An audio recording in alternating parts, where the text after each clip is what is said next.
বলো কিছু বলো। আমরা এখন কোথায় আছি? সোমেশ্বরী নদী বলো। সোমেশ্বর নদী পার হলাম।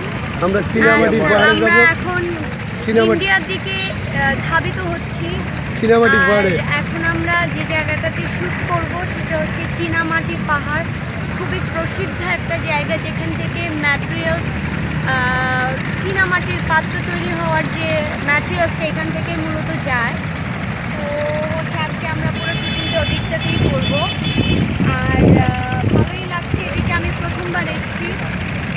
সব কিছু মিলিয়ে নেত্রকোনার এই দুর্গাপুরের যে জায়গাটা সবার কাছে খুবই পরিচিত এবং এরকম একটা জায়গা পর্যটকদের আওতায় আনা উচিত।